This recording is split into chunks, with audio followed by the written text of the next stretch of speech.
Hello दोस्तों, आप सभी का स्टडी विद कॉन्सेप्ट चैनल पर बहुत बहुत स्वागत है। साथ ही स्वागत है हमारे प्री के क्रैश कोर्स में।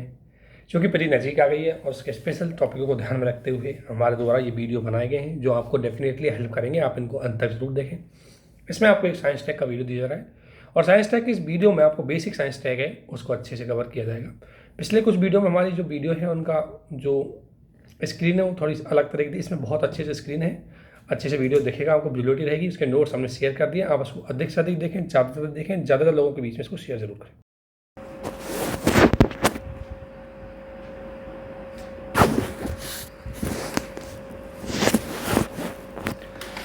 आज हम पढ़ेंगे स्पेस टेक्नोलॉजी। इसके अंतर्गत कई कंटेंट देखेंगे, कई टॉपिक्स देखेंगे। What is space, object of space program, challenge in space, India's space program institute setup, earth के बारे में देखेंगे। NEO क्या है, MEO क्या है, GEO क्या है, सैटेलाइट कैसे होते हैं, लंच व्हीकल है वो, GPS सिस्टम और इंडिया स्पेस मिशन जैसे चंद्रयान, चंद्रयान 2, मंगलयान 2, आदित्य फर्स्ट, वेनस और मतलब शुक्र ग्रह पर space tourism and India space program. ऐसी कई चीज़ों को इसमें देखेंगे हम बेसिकली। बाकी कुछ करंट में आ ही जाते हैं। तो अब सबसे पहले और वही स्पेस बॉस्ट एंड बॉस्ट मैनेजमेंट और outer space treaty, telescope, space current की ये चीज़ें तो हम करंट में देखेंगे। तो अब देखते हैं सबसे पहले कि स्पेस क्या है, अंतरिक्ष क्या है। तो किसी भी दो पिंडों के बीच में जो खाली स्थान, एक पिंड एरिया एक पिंड एरिया, जैसे एक पिंड, ये दो पिंडों के बीच में खाली स्थान होता है उसे बोलते हैं स्पेस। अब ब्रह्मांड तो बहुत बड़ा है। ब्रह्मांड में पृथ्वी और अन्य ग्रहों के बीच में जो खाली स्थान होगा सब, वो सब क्या कहलाएंगे, स्पेस कहलाएंगे। तो किसी दो पिंडों के बीच के खाली स्थान को हम क्या कहते हैं, स्पेस कहते हैं। और पृथ्वी के परिप्रेक्ष्य में अगर देखें तो 100 से 120 किलोमीटर, पृथ्वी के परिप्रेक्ष्य में देखें अंतरिक्ष की शुरुआत पृथ्वी से 100 से 100 किलोमीटर की ऊंचाई पर क्षेत्र में होती है अंतरिक्ष। यानी पृथ्वी से लेकर के 100 से 100 या 120 किलोमीटर तक का जो पूरा स्पेस है, पूरा स्पेस ही कहलाएगा। उसे क्या बोलते हैं, हम स्पेस बोलते हैं। इसमें कई एरिया होते हैं, जैसे ये मान लें ये हैबिटेंट जोन है जहाँ मानव रहते हैं, यानी पृथ्वी की सतह वाला क्षेत्र, ऐसे बोलते हैं हम हैबिटेंट जोन। ठीक है ना। उसके अलावा ये जो दिख रहा है आपको ब्लैक सा, ये वाला, ये पूरा है ना, ये हैबिटेंट जोन है। और ये वाला एरिया है जहाँ पर नॉर्मल ग्रेविटी, गुरुत्वाकर्षण है। ठीक है ना। और इसके बाद जहाँ पर जीवन संभव है, और गोल्डीलॉक बोलते हैं इस एरिया को, गोल्डीलॉक। ये हैबिटेंट जोन है, ये गोल्डीलॉक जोन है जहाँ जो जीवन को समर्थन कर, मतलब ये क्या होता है, यहाँ पर जीवन रहता है लेकिन जीवन को सपोर्ट, वायुमंडल हो गया हमारा। और इसके अलावा ये जो लाइन दिख रही है आपको, ये जीरो ग्रेविटी माइक्रो लाइन है। इसके मतलब ये माइक्रो लाइन वो लाइन है जिसमें मतलब इसको क्रॉस करने के बाद गुरुत्वाकर्षण है वो समाप्त हो जाता है पृथ्वी का, तो इसे बोलते हैं कामरान लाइन। ठीक है ना। तो इसमें आपको 2-3 लाइन दिख रही होंगी, जिसमें ये हो गया हैबिटेंट जोन पूरा, ये हो गया गोल्डीलॉक एरिया पूरा, और ये हो गया कौन सा, कामरान लाइन पूरा। तो ये पूरा यहाँ से लेकर के यहाँ से 120 किलोमीटर तक ये जो है पूरा स्पेस कहलाता है। तो गोल्डीलॉक वाला ये तो यहाँ तो जीवन रहेंगे, यहाँ इसको सपोर्ट किया जाएगा, और ये वाला वो एरिया है जहाँ पर मुख्य रूप से जो मानव है, मतलब मुख्य रूप से जो गुरुत्वाकर्षण है वो धीरे धीरे खत्म हो जाता है और पृथ्वी का कम लगता है। इसलिए अंतरिक्ष का कार्यक्रमों का अगर हम उद्देश्यों की बात करें तो अंतरिक्ष कार्यक्रम इसलिए लगाते हैं कि पृथ्वी का पूरा अवलोकन कर सकते हैं, उसकी निगरानी कर सकते हैं कि कहाँ कहाँ पर क्या है, वन है, कहाँ कहाँ पर नदी तालाब है, एक दूसरे देशों की सीमा कैसे होती है, उसका पूरी पृथ्वी का जो अवलोकन है वो हम कर सकते हैं। अवलोकन मतलब एक तरह से निगरानी रख सकते हैं पृथ्वी की, यहाँ से। दूसरा है निगरानी रख सकते हैं हम यहाँ से। ठीक है ना। दूसरा, पृथ्वी पर दूर संचार स्थापित, जो आपको पता है कम्युनिकेशन, संचार स्थापित करना है, कम्युनिकेशन स्थापित करना है, हम सैटेलाइट के थ्रू करते हैं। वो कैसे होता है हम बताएंगे उसको। तो पृथ्वी पर दूर संचार स्थापित करने के लिए। और दूसरी बात, ये बढ़ती हुई जनसंख्या बढ़ रही है, आपको पता है विभिन्न प्रकार की चुनौती आ रही है, लोगों को रोजगार नहीं मिल रहा, नई तकनीकें चाहिए। तो सारी तकनीकों को संचालन करने के लिए प्रभावी रूप से ये काम आते हैं, जिसके परिणामस्वरूप भारत और दुनिया के सभी देश है जो उसकी GDP में कृषि की जगह सेवा क्षेत्र में और सेवा सेक्टर में सबसे महत्वपूर्ण भूमिका निभाता है स्पेस। क्योंकि स्पेस में कम्युनिकेशन होगा, स्पेस में टेक्नोलॉजी होगी, तभी जाकर आप अन्य क्षेत्रों में लोगों को रोजगार दे पाओगे। चाहे आप देख सकते हो आज सोशल मीडिया में बात करो, पूरा इंटरनेट पर डिपेंड है, वो स्पेस, वो कम्युनिकेशन चीज़ से डेवलप हुआ है। स्पेस में सैटेलाइट है, उनसे डेवलप हुआ है, सैटेलाइट लगाए हैं, उनसे कम्युनिकेशन है वो डेवलप हुआ, इसलिए ये ज़रूरी है। दूसरी बात, सैन्य और नागरिक उद्देश्य के लिए आपको पता है हम स्पेस के माध्यम से निगरानी रख पाते हैं, सीमा क्षेत्रों पर हम दुश्मनों को पता लगा पाते हैं कि वो कहाँ पर है, तो उसके लिए। और साथ ही इससे आपको पता है हम बड़ी मात्रा में, अगर हमारा स्पेस प्रोग्राम बहुत सक्सेस है तो हम दूसरे के सैटेलाइट भी सेंस कर सकते हैं, जिससे हमें बड़ी मात्रा में आर्थिक लाभ भी होता है, बात करता भी है। स्पेस में चैलेंज आती है जो सैटेलाइट भेजने में, कई रॉकेट। देखो दो चीज़ होती है, एक होता है सैटेलाइट, एक होता है रॉकेट। रॉकेट का भाग होता है जो सैटेलाइट को उस जगह पर लगा के आता है जहाँ पर हमें छोड़ना होता है। तो रॉकेट जो भाग का काम करता है, लॉन्च के बाद पलायन वेग का प्राप्त करना पृथ्वी। ध्यान रखना, आपको पता है गुरुत्वाकर्षण बहुत ज़्यादा होता है, जिसके कारण पृथ्वी हर किसी वस्तु को अपनी ओर खींचती है। पलायन वेग का मतलब 11.9 मीटर प्रति सेकंड स्क्वायर। अगर इस गति से स्पीड करे कोई वस्तु ऊपर की ओर, तभी जाकर के वो पलायन वेग को क्रॉस कर पाएगी, नहीं तो वो पृथ्वी वो क्या करती है, पृथ्वी गुरुत्वाकर्षण की वजह से सारी चीज़ों को अपने नीचे ओर खींचनी सकती है। तो गुरुत्वाकर्षण बल सबसे बड़ी समस्या करता है, हम ऊपर भेजना चाहते हैं लेकिन पृथ्वी अपनी ओर खींचना चाहती है। तो पलायन वेग को प्राप्त कर गया तो इसका मतलब उसको क्रॉस कर जाएगा उस लाइन को जल्दी से, और फिर उसको पृथ्वी का गुरुत्वाकर्षण उस पर ज़्यादा प्रभावी नहीं हो पाएगा।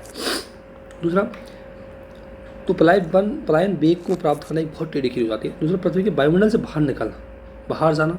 पृथ्वी के वायुमंडल से बाहर जाएगा क्योंकि पृथ्वी का गुरुत्वाकर्षण जब तक पृथ्वी के वायुमंडल से बाहर चला जाएगा पलायन को प्राप्त करने के बाद, तो फिर वो गुरुत्वाकर्षण क्षेत्र से बाहर चला जाएगा तो आसानी से ऊपर की ओर जा सकता है। दूसरा, बाहर जाने के बाद हम जहाँ पर भेजना चाहते हैं उसको स्थापित करने भी एक चैलेंज है, ठीक है ना।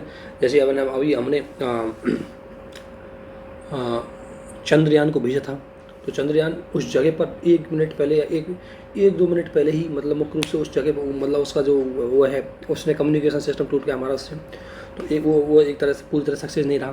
तो उसको उस जगह पर सेट करना, जिस जगह पर हम भेजना चाहते हैं उस पर सेट करना भी बड़ी टेढ़ी हो जाती है। फिर दूसरी बात, रॉकेट और उपग्रह को अलग करना भी एक चैलेंजेज होती है, ठीक है ना। फिर संबंधित देश के लिए रॉकेट का कार्य करना ये महत्वपूर्ण बात है। तो अंतरिक्ष का तापमान के कारण भी, अंतरिक्ष का तापमान बहुत ज़्यादा हो जाता है, ऐसी स्थिति में उपग्रह जल ना जाए, उसके किसी सिस्टम को ख़राब ना हो जाए, ये भी एक चैलेंज हो जाती है। तो कई चैलेंज आती है स्पेस के अंतर्गत वर्तमान में। ये तो चैलेंज है जो हमेशा रहेगी, कॉमन चैलेंज है जो हम स्पेस प्रोग्राम करते हैं तो उसमें आती है। इसके अलावा और भी चैलेंज है। अब इतने लोगों ने अंतरिक्ष में स्पेस भी ध्यान रखना, यहाँ से हम जो भी उपग्रह भेजते हैं वो एक टाइम तक काम करता है, उसके बाद नष्ट हो जाता है, टूट जाता है, वो यूजलेस हो जाता है, उसके बाद उसका कचरा अंतरिक्ष में रह जाता है। तो अंतरिक्ष में कचरा रह जाता है तो छोटे, अब हम और सैटेलाइट भेजेंगे, मान लो कचरे से टकरा गया तो नष्ट हो सकता है, आग लग सकती है, या हमारा अगर ज़्यादा कचरा हो जाएगा तो वहाँ से जो हमारी तरंगें जाती है रिफ्लेक्ट होकर के आसानी से नहीं आ पाएंगी, या गलत जगह रिफ्लेक्ट हो जाएंगी, जिससे हमारा कम्युनिकेशन सिस्टम भी टूट जाएगा। तो इसलिए अंतरिक्ष कचरा भी एक बड़ी समस्या है कि अंतरिक्ष के उस कचरे को कैसे हटाया, जिसमें बंद हो चुके उपग्रह या कोई, फिर उनको फिर से और कोई मान लें हमारा उपग्रह भेजा है, वो बीच में जाकर के, या मतलब एक उनको 5 साल के लिए भेजा, 1 साल के लिए काम करने के बाद वो बंद हो गए, तो उसको रीस्टार्ट करना भी एक चैलेंज होता है। अंतरिक्ष में अन्य छोटे छोटे आकाश के पिंड होते हैं, है ना, अगर मान लो उनसे टकरा गया तो नष्ट हो जाता है। और दूसरी एंटी सैटेलाइट परीक्षण। एंटी सैटेलाइट परीक्षण क्या है कि उपग्रह ऊपर आपको पता है गतिशील होते हैं, उपग्रह अंतरिक्ष में अस्थापित आपके उपग्रह को कोई नीचे से मिसाइल गिरा करके, नीचे से मिसाइल लगा करके जो गिरा सकता है, गिराने के बाद मान लें भारत में कोई उपग्रह लगा हुआ है 300 से 400 मीटर की ऊंचाई पर, और वो भारत को कम्युनिकेशन प्रोवाइड करवाता है, मान लेते हैं, है ना, हालांकि इतनी गहराई पर तो एक्सपेरिमेंट वाले जाते हैं, लेकिन मान लो कम्युनिकेशन प्रोवाइड करवाता है। और अगर मान लें चीन ने एक एंटी सैटेलाइट मिसाइल दागी और उसको तोड़ दिया, तो ऐसे भारत का पूरा कम्युनिकेशन टूट जाएगा तुरंत, और फिर भारत को किसी भी युद्ध में पराजित करना आसान हो जाता है। इसलिए एंटी सैटेलाइट मिसाइल है, उनका परीक्षण हो रहा है, तो वो उनसे भी वो नष्ट करने से परीक्षण कर, जैसे भारत ने अभी मिशन शक्ति के अंतर्गत एंटी सैटेलाइट मिसाइल का परीक्षण किया, इससे एक सैटेलाइट को हमने नष्ट कर दिया, तो उससे उसका खुसरा वहीं रह गया। तो ये अंतरिक्ष खतरे की बड़ी समस्या होती है। अब भारत के इंडिया के स्पेस प्रोग्राम को अगर देखें तो कई बार ऐसे बोलते हैं कि इंडिया के स्पेस प्रोग्राम में सबसे ज़्यादा भूमिका नेहरू जी, आपके विज्ञान मिनिस्टर भी थे, साइंस मिनिस्ट्री भी नेहरू जी को दे रखी थी उस टाइम, तो department of science and technology वाला विभाग भी नेहरू जी के पास था, तो नेहरू जी बहुत ज़्यादा हुए थे, तो उन्होंने धीरे धीरे इसमें प्रोग्राम चालू किया। 1962 में सबसे पहले एक हमने Indian national commission on space and research पर बनाया 1962 में, जिसको नाम चेंज करके उसी को 1900 मतलब बाद में इसको इसरो की स्थापना कर दी, Indian space and research organisation, जिसके प्रथम चेयरमैन डॉक्टर विक्रम साराभाई थे, जिसे भारतीय स्पेस प्रोग्राम का जनक भी कहा जाता है, ध्यान रखना। तो पहला जो हमारी संस्था थी वो स्पेस की, वो थी Indian national commission for science space and research. उसके बाद 1972 में डिपार्टमेंट ऑफ स्पेस बनाया गया। ये तो इसरो अलग से एक संस्था बनाई, इसके बाद पूरा एडमिनिस्ट्रेशन संभालने के लिए डिपार्टमेंट ऑफ स्पेस बनाया। इसके अधीन सारी संस्थाएं आ गई डिपार्टमेंट ऑफ स्पेस। ये पूरा एक डिपार्टमेंट होगा जो अब तक DEIT के अंतर्गत है, डिपार्टमेंट ऑफ इलेक्ट्रॉनिक टेक्नोलॉजी के अंतर्गत आता है। अब तो मिनिस्ट्री के अंतर्गत, अब तो एक मिनिस्ट्री बना दी, विज्ञान और प्रौद्योगिकी मंत्रालय, उसके अंतर्गत ये आता है। और इसके अधीन कई सारी संस्थाओं को स्थापित किया गया, जैसे BSSC, SDSC, मैं बता रहा हूँ, विक्रम साराभाई स्पेस सेंटर हो गया। इसके बाद इसका हो गया सतीश धवन सेंटर, इसका हो गया Indian space automatic Indian ISC ISRO satellite centre, LPSC, SAC, PRC, एंटीरिक्स और ITTCS। ये संस्था थोड़ा सा इनका लोकेशन ध्यान रखना, क्या क्या काम करती है, कहाँ करता है, तो मैं आपको बता देता हूँ। जैसे BSSC यानी विक्रम साराभाई स्पेस सेंटर, ये कहाँ पर है, तिरुवनंतपुरम में। इसका मुख्य काम होता है रॉकेट निर्माण का कार्य करना। क्या काम करता है, रॉकेट निर्माण का कार्य करती है, यानी कि BSSC सेंटर से कोई रॉकेट बनती है। दूसरा सतीश धवन जो स्पेस सेंटर है, वहाँ से छोड़ी जाती है सैटेलाइट, वहाँ ज़्यादातर सैटेलाइट हम छोड़ते हैं, यहाँ से रॉकेट उपग्रह का परीक्षण करते हैं, उनको छोड़ते हैं ऊपर को। एक होता है IAC, इसका मतलब इसरो सैटेलाइट सेंटर है। यहाँ उपग्रह, ध्यान रखना, यहाँ उपग्रहों का निर्माण, उनकी डिजाइन होती है कहाँ पर, बेंगलोर में, इसरो सैटेलाइट सेंटर के अंतर्गत। तो देखो, एक उपग्रह भेजने के लिए हमें कई सेंटरों के माध्यम से, जैसे एक सेंटर रॉकेट बनाएगा, एक उपग्रह बनाएगा, एक छोड़ेगा, ठीक है। तो वही बात होगी, इसरो सैटेलाइट सेंटर है, ये जो उपग्रह होते हैं उनकी डिजाइनिंग करते हैं, उनका कंस्ट्रक्शन करते हैं, मैन्युफैक्चरिंग करते हैं, तैयार करते हैं एक तरह से। ये होता है स्पेस एप्लीकेशन सेंटर, ये अहमदाबाद में है, उसमें क्या प्रोग्रामिंग होगी यहाँ से भरी जाती है। इसके बाद नेशनल रिमोट सेंसिंग सेंटर, जो नेशनल रिमोट जो टेक्नोलॉजी होती है, वो उपग्रह होते हैं, उनके लिए विभिन्न प्रकार की तकनीकी सहायता उपलब्ध करवाता है, ये हैदराबाद में। फिजिकल रिसर्च लेबोरेटरी, ये अहमदाबाद में, PRN। तो ये इसके अलावा ये आपसे लिक्विड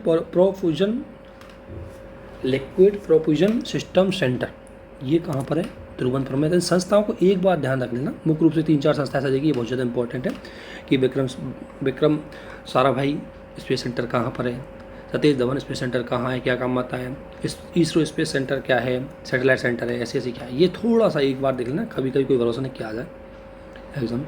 इसके बाद अक्ष, हिंदी अर्थ, पृथ्वी की कक्ष बोलते हैं, पृथ्वी की कक्षाएँ। तो कई कक्षाएँ होती है पृथ्वी की, जैसे एक होता है सबसे पहले नियर अर्थ ऑर्बिट, जो पृथ्वी के सबसे नज़दीक होता है। जैसे ये मान लें पृथ्वी है, ठीक है ना, तो इसके सबसे नज़दीक होता है ये, इसको बोलते हैं near NEO, near earth orbit, या इसको हम बोल सकते हैं लोअर अर्थ ऑर्बिट। ये ऑर्बिट, ध्यान रखना, ऑर्बिट होते हैं, जैसे ये पृथ्वी है, तो ऑर्बिट होगा, तो ये पृथ्वी की, ये क्या होगा, ये पृथ्वी है।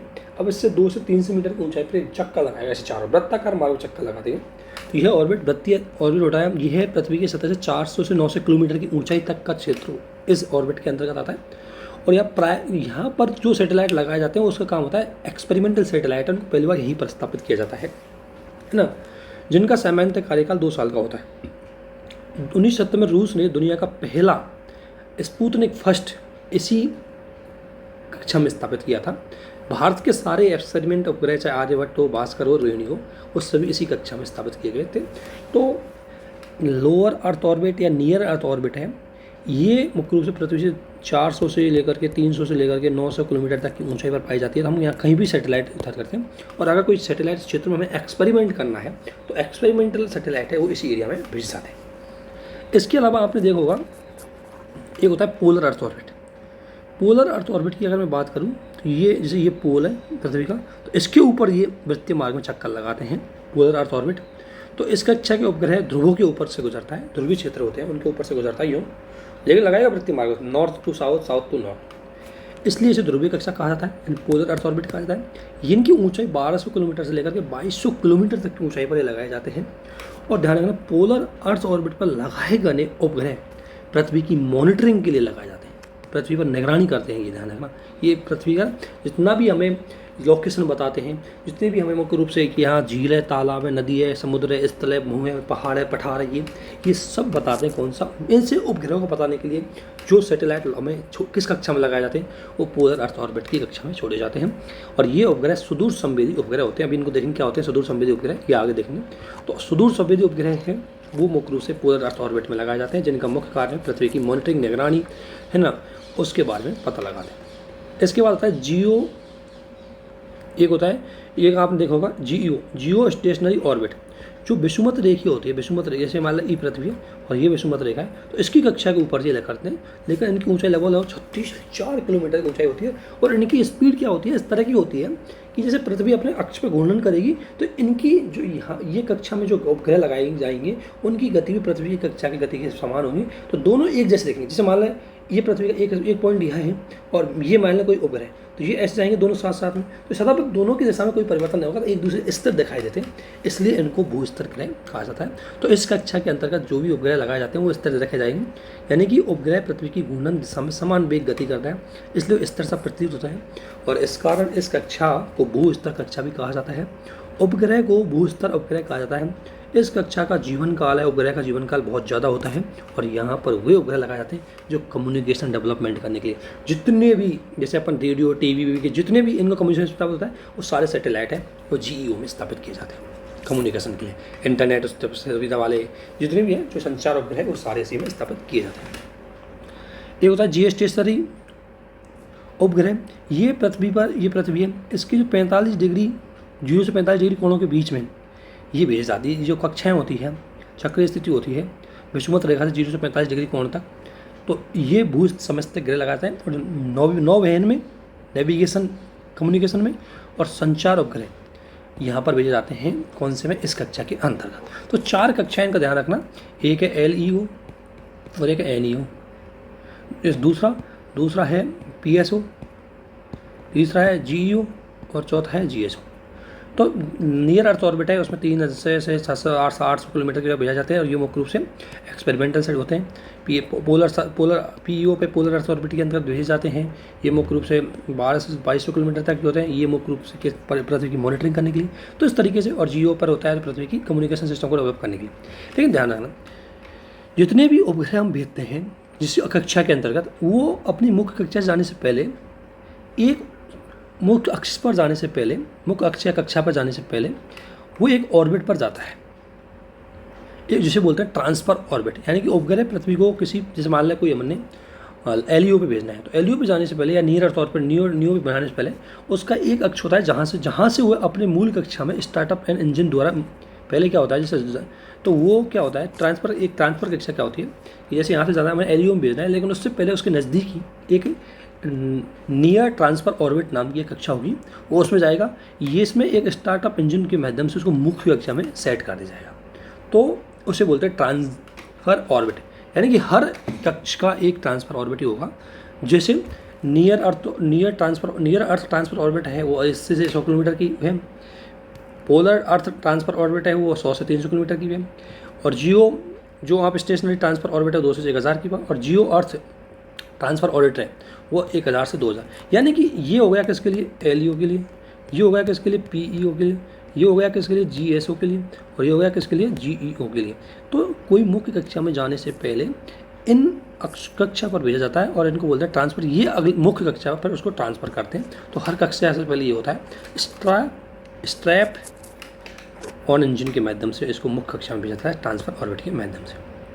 अब उपग्रह प्रशिक्षण स्टेशन की मैं बात करूँ जहाँ से उपग्रह छोड़े जाते हैं, तो दुनिया भर के अंतरिक्ष प्रेक्षण केंद्र की अगर मैं बात करूँ तो ये हमेशा जैसे उत्तरी पूर्वी क्षेत्र के होंगे, समुद्र के किनारे उत्तरी पूर्वी, उसके अगर कोई क्षेत्र देश है, मान लीजिए देश है जैसे इंडिया है, तो इंडिया का उत्तरी पूर्वी क्षेत्र हो गया, तो इंडिया का उत्तरी पूर्वी क्षेत्र है, वहाँ पर ये मुख्य रूप से स्टेशन स्थापित किए जाते हैं। इसके कारण क्या होते हैं, समुद्र के किनारे लगाए जाते हैं और ऐसी जगह लगाए जाते हैं जो उस देश का सबसे विषुमत रेखा के सबसे नज़दीक लगाए जाते हैं, है ना।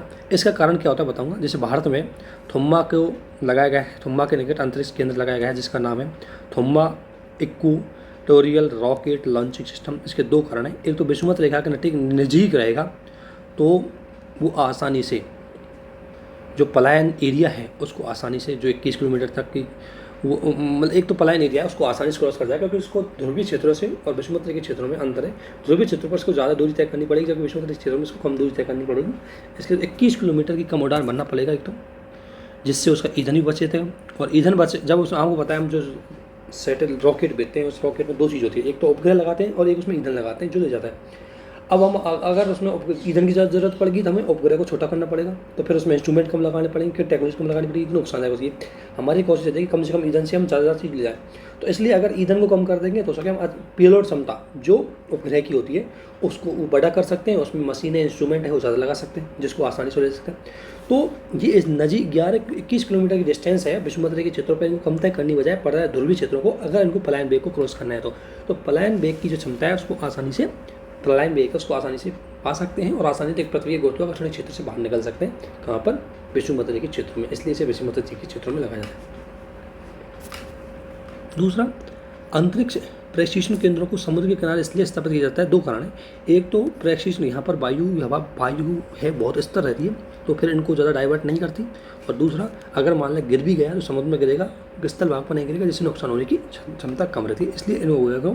इसलिए इनको विषुमध्य के क्षेत्रों के पास समुद्र के किनारे लगाया जाता है। विषुमध्य के क्षेत्र के पास लगाने का दो कारण है कि पलायन वेग जल्दी पा जाते हैं, इनको हम दूरी तय करनी पड़ती है, और समुद्र के पास नहीं लगाए जाते हैं ताकि गिरदार नुकसान ना हो और वहाँ हवाएं बहुत स्थिर होती है। इसलिए अब उपग्रह की बात करते हैं, जो कृत्रिम उपग्रह की बात। प्राकृतिक उपग्रह तो आपको पता है 9 उपग्रह होते हैं, प्राकृतिक उपग्रह, और पृथ्वी उनमें से मतलब 9 उपग्रह नहीं, 9 ग्रह होते हैं, उनके अपने अपने उपग्रह होते हैं, जैसे पृथ्वी का उपग्रह चंद्रमा है। तो अगर हम कृत्रिम उपग्रह की बात करें तो ये सैटेलाइट 2 प्रकार के होते हैं, नेचुरल सैटेलाइट और आर्टिफिशियल सैटेलाइट। नेचुरल सैटेलाइट की अगर मैं बात करते हैं, कोई एग्जांपल दे सकता हूँ मैं मून का। मून जो किसका नेचुरल सैटेलाइट है? अर्थ का, ठीक है ना, नेचुरल सैटेलाइट। और आर्टिफिशियल जो मानव द्वारा निर्मित किए जाते हैं। अब इनको 2 प्रकार से बांट सकते हैं, एक तो उपयोग के आधार पर, इनका यूज किस तरीके से करते हैं हम, किस यूज के लिए इनको बनाया जाता है, और एक इनके वजन के आधार या आकार के आधार पर इनको बांट सकते हैं। जैसे उपयोग के आधार पर बात करें तो एक होता है आइनसैट और दूसरा होता है IRS, है ना। आइनसैट और IRS 2 होते हैं। इनसैट बोल सकते हैं इसको, इनसैट, इसकी फुल फॉर्म भी बताऊंगा मैं। इनसैट और IR, इसको बोलते हैं इंडियन रिमोट सेंसिंग सैटेलाइट, ठीक है ना। और ये होता है ये होता है इंडियन नेशनल सैटेलाइट, इसको बोलते हैं इंडियन नेशनल सैटेलाइट इसको बोलेंगे, और इसको बोलेंगे इंडियन रिमोट सेंसिंग सैटेलाइट, ये बोलेंगे। अब देखो ये तो हो गया उपयोग के आधार पर, इनका उपयोग बताऊंगा मैं। जो ये उपग्रह होते हैं इनको तो करते हैं हम कम्युनिकेशन डेवलप करने के लिए, और ये उपग्रह होते हैं इनको करते हैं हम पृथ्वी का मॉनिटरिंग करने के लिए, निगरानी करने के लिए, पता लगाने के लिए, भू नक्शे बनाने के लिए, सब के लिए इसको डेवलप करते हैं। अब वजन के आधार पर देखें तो अगर किसी का वजन 1 किलो से लेकर के, किसी उपग्रह का वजन 1 किलो से लेकर के 10 किलो है तो उसको बोलेंगे नैनो सैटेलाइट। अगर उसका वजन 50 kg है, उसकी पेलोड क्षमता, तो उसको बोलेंगे माइक्रो सैटेलाइट। अगर 50 से 100 kg है तो उसको बोलेंगे मिनी सैटेलाइट। अगर उसकी क्षमता 100 से 1000 kg है तो उसको बोलेंगे स्मॉल सैटेलाइट। और अगर 1000 से बड़ा है तो उसको बोलेंगे मैक्रो हैवी सैटेलाइट। 1000 kg से अलग होती है। देखना, नैनो 1 से 10,000 kg, अगर नैनो की बात करें तो 1 से 10 kg। और नैनो के बाद आता है क्या? Micro 50 kg। माइक्रो के बाद आएगा मिनी होगी कितनी? 50 से 100 kg। और जो मिनी के बाद आएगा स्मॉल 100 से 1000। और एक हो गया मैक्रो एंड बड़ा लेवल पर मैक्रो हैवी, ये हो गया 1000 से अबव, ठीक है ना। तो ये इनको 2 भागों में बांटा गया है जो कृत्रिम सैटेलाइट है, एक तो इनके कार्य के आधार पर और एक इनके वजन के आधार पर। अब इनके कार्य के आधार पर इनको देखें तो एक होता है इनसैट, जिसे बोलते हैं इंडियन नेशनल सैटेलाइट, या भारतीय राष्ट्रीय जो उपग्रहों की श्रृंखला है। इस प्रकार के, ये तो एक नाम है, इसके अलावा इस श्रेणी के बहुत सैटेलाइट भेजे जाते हैं। तो ये किस तकनीक पर काम करते हैं? ट्रांसपॉन्डर तकनीक आधारित उपग्रह होते हैं संचार कार्य के लिए। ट्रांसपॉन्डर तकनीक पर कैसे काम करते हैं वो बताए जाएंगे। लेकिन इनसैट उपग्रह वो ट्रांसपॉन्डर आधारित सैटेलाइट होते हैं जो ट्रांसपॉन्डर तकनीक पर काम करते हैं, और इनका मुख्य काम होता है संचार को संचार के कार्य के लिए, यानी कम्युनिकेशन कनेक्ट करने के लिए ये एक सैटेलाइट भेजे जाते हैं, इनसैट सैटेलाइट। और IRS ये पैनक्रोमेटिक कैमरे के सिद्धांत पर काम करते हैं, और इनका मुख्य काम होता है पृथ्वी का पूरी मॉनिटरिंग करना, निगरानी रखना कि कहाँ झील है, कहाँ तालाब है, कहाँ खनिज है, कहाँ पहाड़ है, ये सब इसी के माध्यम से बताए जाते हैं। अब इसमें देखते हैं सबसे पहले इनसैट को फुल फॉर्म होगी इंडियन नेशनल सैटेलाइट। ये सैटेलाइट, ये उपग्रह है वो PSLV, ये क्या है? ये रॉकेट है, ये व्हीकल है जो लॉन्च व्हीकल है जो ले जाते हैं वहाँ पर। तो ये होता है पोलर सैटेलाइट लॉन्च व्हीकल, और इसको बोलते हैं जियो सैटेलाइट लॉन्च व्हीकल। ये रॉकेट के द्वारा, इनको कहाँ पर मैंने बताया था कि इनसैट सैटेलाइट है वो कम्युनिकेशन के लिए आते हैं, और इन कम्युनिकेशन वाले समस्त उपग्रह किस कक्षा में लगाए जाते हैं? जियो अर्थ ऑर्बिट में, या जियो स्टेशनरी ऑर्बिट में या जियो अर्थ ऑर्बिट में लगाए जाते हैं। और जियो अर्थ ऑर्बिट में बताया थी कि पृथ्वी की विषुवत रेखा के ऊपर है, जो 36,000 किलोमीटर तक की ऊंचाई पर पाई जाती है। तो वहाँ पर इन 2 PSLV और GSLV रॉकेट के माध्यम से वहाँ उस कक्षा में स्थापित किए जाते हैं। और ये बहुउद्देशीय होते हैं, जिनके क्या काम होते हैं, एक तो संचार को स्थापित करते हैं, ध्यान रखना। संचार किसमें, रेडियो में, टेलीविज़न में, स्मार्टफोन में, सबको नेटवर्क कौन प्रदान करता है, यही सैटेलाइट लगाए जाते हैं। किस पर, उस कक्षा में। न्यूज़ भेजनी है तो इनके माध्यम से। राहत एवं बचाव कार्यों के लिए इसी का यूज किया जाता है, क्योंकि कम्युनिकेशन डेवलप करते हैं। ये दैनिक तापमान क्या है, हवा क्या है आदि का यही पता लगाते हैं हमें। दूर, अब आपको पता है कम्युनिकेशन के माध्यम से टेली मेडिसिन, टेली एजुकेशन काम कर सकते हैं हम, ठीक है ना। विभिन्न प्रकार की सेवाएँ हैं और सेवा क्षेत्र में इसका विस्तार महत्वपूर्ण योगदान है। अब ये उपग्रह ट्रांसपॉन्डर तकनीक पर आधारित होते हैं। मैंने बताया था ट्रांसपॉन्डर तकनीक पर आधारित होते हैं। और ट्रांसपॉन्डर तकनीक क्या होती है बताता हूँ मैं। तो इनके यूज देख सकते हैं मुख्य रूप से कम्युनिकेशन के माध्यम से। ये न्यूज़ ब्रांडिंग हो गई, बचाव कार्य हो गए, दैनिक तापमान का भी, हवा का भी पता ये लगा देते हैं। मौसम संबंधी कार्य सभी इसी जो मौसम संबंधी पूर्वानुमान लगाए जाते हैं, सभी इसी के माध्यम से लगाए जाते हैं, ध्यान रखना। तो ये इनसेट के माध्यम से लगाते हैं। और ट्रांसपॉन्डर तकनीक क्या होती है, ट्रांसपॉन्डर एक इलेक्ट्रॉनिक उपकरण होता है जो पृथ्वी से मतलब कोई तरंग जाती है, जैसे खबरदानी मान लें, ये सेंटर है दिल्ली का और किसी न्यूज़पेपर या टीवी पे कोई खबरदानी बीजे यहाँ पे, तो ये सेंटर से कोई खबर हुई, मतलब कोई ब्रॉडकास्ट हुई कोई न्यूज़ की, वो जाएगी सबसे पहले स्पेस में। और स्पेस में जहाँ सैटेलाइट लगा होगा, उस सैटेलाइट पर एक ट्रांसपॉन्डर उपकरण लगा होगा, यहाँ से जाएगी ये, और यहाँ उपकरण लगा होगा। ये उपकरण क्या करेगा, ये जाएंगे किसमें, विद्युत चुम्बकीय तरंगों के रूप में। तो इन विद्युत चुम्बकीय तरंगों को क्या करेगा, पहले ये ट्रांसपॉन्डर जो तरंग है ये अपने पास क्या करेगा, अवशोषित करेगा। उसके बाद इनको परावर्तित करके पृथ्वी के इस पॉइंट पर वापस भेज देगा, पुनः पृथ्वी पर परावर्तित कर देगा। और जिससे पृथ्वी पर यहाँ पर मान लो कोई इसके घर में टावर वावर लगा होगा, वो इनको क्या करेगा, अवशोषित करके सूचना प्रदान करेगा। इस प्रकार ये सूचनाओं को रिले करते हैं, है ना। तो ये ट्रांसपॉन्डर एक उपकरण होता है जो इलेक्ट्रॉनिक उपकरण जो पृथ्वी पर से रिले विद्युत चुम्बकीय तरंगों को पहले ग्रहण करेगा, उसे आपतित करता है तथा आपतन के बाद पुनः पृथ्वी को परावर्तित कर देता है। और पृथ्वी पर जो भी सेंटर होता है, वो एंटीना लगा होता है, वो उनको अवशोषित करके सूचनाओं को ट्रांसफर कर देता है, विजुअल में बदल देता है उसको। तो जिसे पृथ्वी आधारित विभिन्न प्रकार के टावर द्वारा ग्रहण किया जाता है। और इस प्रकार के रिले किए गए सूचनाओं का प्रसारण टीवी, कंप्यूटर, स्मार्टफोन आदि के द्वारा किया जाता है। ये लिखा हुआ है, जैसे मान लें यहाँ से रिले हुई, ये सैटेलाइट है, इसने पहले तो ये इनको आवर्षित किया, फिर इनको भेज दिया, है ना। और यहाँ पर जो स्टेशन है उसने इसको अवशोषित करके यहाँ पर इन्फॉर्मेशन दे दी। तो ये ट्रांसपॉन्डर तकनीक है, यानी कि ट्रांसपॉन्डर तकनीक परावर्तित कर देती है उनको। ट्रांसपॉन्डर जो एक उपकरण लगाया जाता है, वो जो भी सूचना ग्रहण करेगा उसको वापस रिफ्लेक्ट करके वापस भेज देगा उस दूसरे सेंटर पर जिसको उसकी जहाँ पर उसको सूचना पहुँचानी है। तो इस प्रकार से कम्युनिकेशन स्थापित कर देता है। इसमें कई प्रकार के ट्रांसपॉन्डर होते हैं। देखो ट्रांसपॉन्डर इसी तकनीक पर, ये ट्रांसपॉन्डर टेक्नोलॉजी होती है। और ट्रांसपॉन्डर इसमें इंस्ट्रूमेंट लगाए जाते हैं। एक होता है सी बैंड ट्रांसपॉन्डर। ये ट्रांसपॉन्डर टेलीफोन तथा टेली कम्युनिकेशन के काम में आते हैं। बस सी बैंड ट्रांसपॉन्डर टेलीफोन या टेली कम्युनिकेशन स्थापित करना है, टेलीफोन के माध्यम से कोई कम्युनिकेशन स्थापित करना है, तो वो उस सैटेलाइट के अंतर्गत सी बैंड ट्रांसपॉन्डर होगा। यहाँ से सूचना जाएगी, सी बैंड ट्रांसपॉन्डर से टकराएगी और दूसरे व्यक्ति को फ़ोन है या उसके पास कुछ है, उसमें जो भी नेटवर्क होगा उसको अवशोषित करके उसको कम्युनिकेट देगा। एक होता है यूएक्सी, मतलब इसको बोलते हैं अपर एक्सटेंडेड सी बैंड। ध्यान रखना, सी बैंड नॉर्मल है। अपर एक्सटेंडेड सी बैंड क्या है, वेरी स्मॉल ऑपरेशन जो टर्मिनल होते हैं, वीसेट सेवाएं होती हैं, उनको प्रोवाइड करवाता है। वीसेट सेवाएं हुई है मतलब छोटी छोटी, जैसे आप बोल सकते हो, जैसे वीसेट आप देखा होगा पहले एंटीना के माध्यम से टीवी के दिखा रहे हैं, वो पहले वीसेट लगते थे गाँव में, और ये नेटवर्किंग सुविधा प्रोवाइड करवाते हैं वीसेट लग करके। तो वीसेट सेवाएं ये प्रोवाइड करवाते हैं, यूएक्स बैंड लगाते हैं। कू बैंड होते हैं, केयू बैंड, ये ट्रांसपॉन्डर है। जितनी भी हमारी इन तक डिश होती है, वीडियो कॉन्फ्रेंस होती है, मतलब डिजिटल होती है, लाइब्रेरी होती है, इंटर मीडिया होता है, सारी सेवाएं ऐसी ट्रांसपॉन्डर तकनीक के माध्यम से होता है। वीडियो के माध्यम से विजुअलिटी देखा सकती है। इसके बाद एक होता है MSST। ये ट्रांसपॉन्डर है कि गति की अवस्था में स्थापित करने के लिए जवाब देते हैं। यह एक समुद्र मान लें, एक होता है हमारा स्टेबल, जो मेरा एंटेन है वो इस तरह है, तो दूसरे किसी टेलीकास्ट हुई वहाँ से, वो वही ट्रांसपॉन्डर से टकरा के आई, मेरे एंटीना से टकराई, फिर मुझे टीवी में दी, वो इस तरह। लेकिन मान लो मैं गति कर रहा हूँ, मैं ट्रेन में हूँ, वायु उसमें हूँ, तो वहाँ कम्युनिकेशन कैसे स्थापित कर पाएगा, तो उसके लिए MSST नाम का ट्रांसपॉन्डर है, वहाँ पर लगाया जाता है, जो गतिशील अवस्था में भी कम्युनिकेशन लिंक कर देता है। जैसे कोई समुद्री जहाज़ में, प्लेन में बैठा हुआ यात्री है, वो भी अपने संचार है उसको डेवलप कर सकते हैं। इसके बाद CCDC, charge couple device camera. ये आपने देखा होगा, किस में देखा होगा, रोबोट में लगाया जाता है ये, ठीक है ना। तो ट्रांसपोंडर होता है, ये ट्रांसपोंडर हमें दैनिक तापमान, मौसम संबंधी समस्त इंसिडेंट है, जलवायु संबंधी समस्त स्टूडेंट है, अगर उनके बारे में जानना है तो हमें सैटेलाइट में CCDC ट्रांसपोंडर इसको लगाना होगा। ये होता है कावेंट ट्रांसफर, ये है ट्रांसफर विभिन्न प्रकार के दूर संचार सेवा अत्यधिक सटीकता के साथ हमें प्रोवाइड करवा सकता है कावेंट। इसलिए इनको ध्यान रखना, CCDC ये मुख्य रूप से जलवायु से जुड़ी हुई, मौसम से जुड़ी हुई समस्त घटनाओं की, जैसे दैनिक तापमान कितना है, बादल कितना है, हवा की गति क्या है, दिशा क्या है, ये सब ये बता देगा, आर्द्रता क्या है। तो ये हमने इनसेट देखे जिनका मुख्य उद्देश्य होता है कम्युनिकेशन को डेवलप करना, संचार को कनेक्ट करना।